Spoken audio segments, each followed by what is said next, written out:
We're gonna need a little backup. Because everything's just blowing up, dying on fire. You know, reverberating out from the center and stuff's exploding. They're strafing all my guys, and my grunts are running for cover the way grunts do. And elites and brutes and all these things together. The second you pick it up, you'll be drawn into it. It's just phenomenal. That was cool.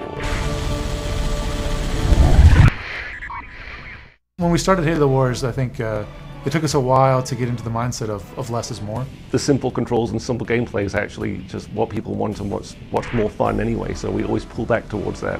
We kept to the core fun of an RTS and tried to let the fluff and the extra accounting and meters and all that go away. We're pretty hardcore gamers ourselves, so we just tear things apart. Controls and gameplay, we tear it apart to the point where in the end, we want to make sure that we really think that it's the best game for the players in the end. The civilians have no cover. They're dead without military support. There are a lot of ways to play this game.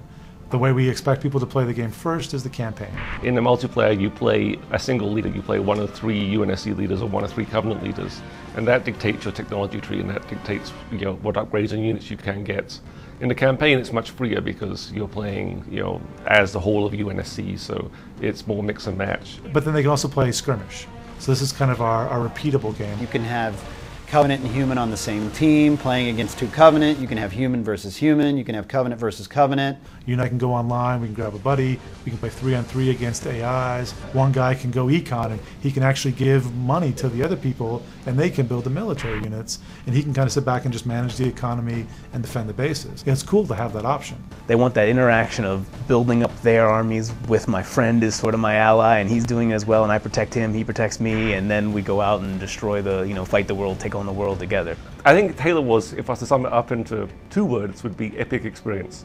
I mean, you get that when you play in the campaign mode, and you get that when you play online.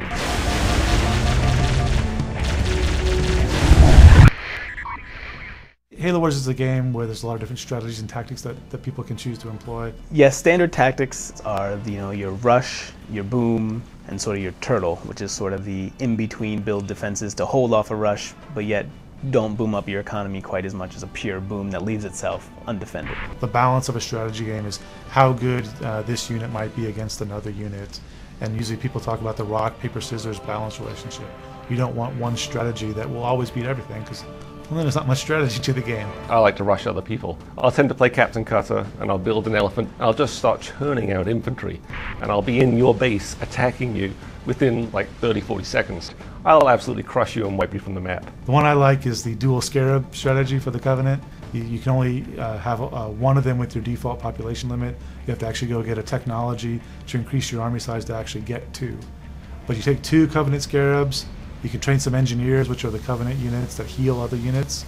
You train 10 of those, 2 scarabs, and your Covenant leader, and you're driving around this destructive beam of light, just incinerating everything. It's throwing out hot lava and all that, and that's a good time. Whenever you think you know the strategy that beats all, somebody comes up with something else to beat it.